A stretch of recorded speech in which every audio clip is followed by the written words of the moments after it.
वरंगल में traffic police की जानिब से ऑटो और एम्बुलेंस ड्राइवर्स को ट्रैफिक बेदारी प्रोग्राम का इनेकाद अमल में आया। इस मौके पर वरंगल ट्रैफिक इंस्पेक्टर बाबूलाल ने एमजीएम और पोचम्मा मैदान के लिए ऑपरेशन रूप के तहत मुनक्किदा ट्रैफिक बेदारी प्रोग्राम से खिताब करते हुए ऑटो और एम्बुलेंस के ड्राइवर्स पर जोर दिया कि अपनी गाड़ियों को मुनज़्ज़म अंदाज में पार्क करें, मुसाफिरों को सवार करते हुए कैरिज वे का ख्याल रखें ताकि ट्रैफिक में रुकावट न हो सके। उन्होंने खबरदार किया कि अगले साल 1 जनवरी से ट्रैफिक कवानीन पर अमल न करने वाले ड्राइवर्स के खिलाफ कानूनी चाराजोई की जाएगी।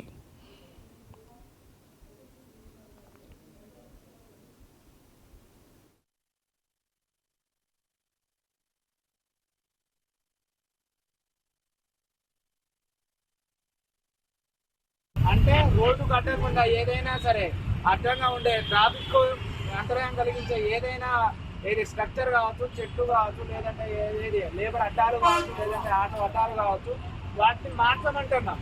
మిమ్మల్ని మీరు తోలేది ఆటోనే, మీ జీవన విధానం కూడా దాని మీదనే, మీరు బతకాల్సింది కూడా దాని మీదనే. కానీ చేంజ్ చేసి రావాలి.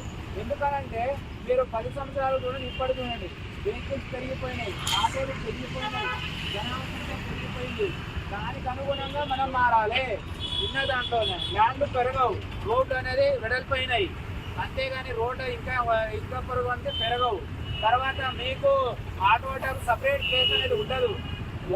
సిటీలో ప్రజెంట్ జాగా కొనాలంటే ఎంత కాస్ట్ మీరు అబ్జర్వ్ చేస్తూనే ఉన్నారు.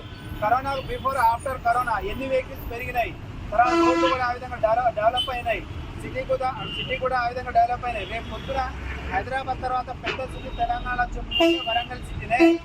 వరంగల్ సిటీ అనేది సెకండ్ క్యాపిటల్ గా